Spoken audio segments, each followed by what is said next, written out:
Octobre rose, fin du programme Stop Cancer du sein, initié par le délégué spécial du 2e arrondissement de Ntoum, fils de la localité, Elfox Mbina. L'État initie des choses, le gouvernement initie des choses. C'est à nous maintenant de prendre le relais, d'accompagner nos mamans. Vous avez pu constater ici qu'il y a même des mamans qui ne savent pas ce qu'on appelle Octobre rose. Des mamans qui se disaient que pour venir ici, pour venir se faire dépister, il fallait avoir une certaine somme d'argent, alors que c'est gratuit.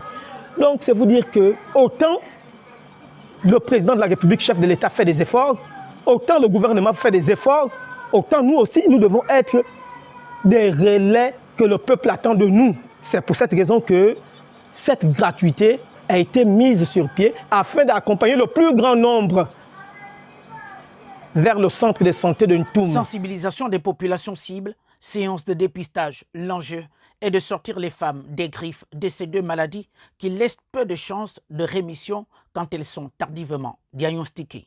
Le fait que le délégué spécial se soit impliqué, c'est louable parce que je crois qu'il a pu, la sensibilisation est bien passée parce qu'il y a eu un grand nombre de femmes qui sont parties des PK.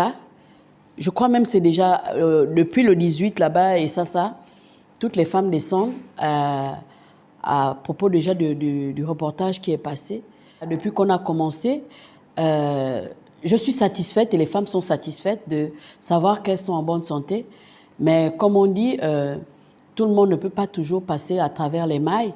On a découvert déjà quelques cas suspects qu'on va devoir référer avec, en entendant la confirmation par le gynéco. Ensemble, nous allons pouvoir mettre ces femmes dans le circuit de prise en charge. Plus de 500 femmes des 3 arrondissements de Ntoum ont pris part à cette campagne de sensibilisation et de dépistage afin de réduire l'impact de ces maladies que parfois l'on ignore. Négatif, négatif. Tout va bien. Donc j'exhorte toutes les femmes à venir se faire dépister. Sans la santé, nous ne pouvons rien.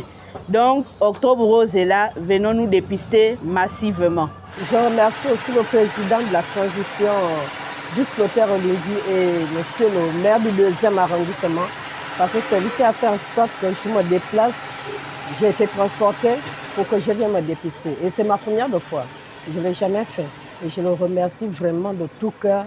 Que Dieu le bénisse. Soutenir l'action et encourager les femmes face à ce combat, l'épouse du haut représentant personnel du président de la transition chef de l'État, Nathalie Onian, s'est rendue auprès d'elle pour prodiguer quelques conseils et saluer l'initiative posée par le digne fils de la localité. Soyons conscientes, soyons vraiment conscientes. Ce n'est pas Octobre rose, un slogan pour porter du rose. C'est pour éveiller nos consciences en tant que femmes. Nos enfants ont besoin de nous. La nation a besoin de nous. Soyons un peu plus conscientes. Et autour de nous, sensibilisons nos enfants. Un acte social qui montre combien de fois le délégué spécial Elfox Mbina se soucie de la santé des femmes de la commune de Ntoum, en mettant gratuitement le transport et assurer le rafraîchissement. Des actes positifs qui contribuent aussi à la reconstruction d'un Gabon nouveau. Signalons que le dépistage continue dans tous les centres hospitaliers.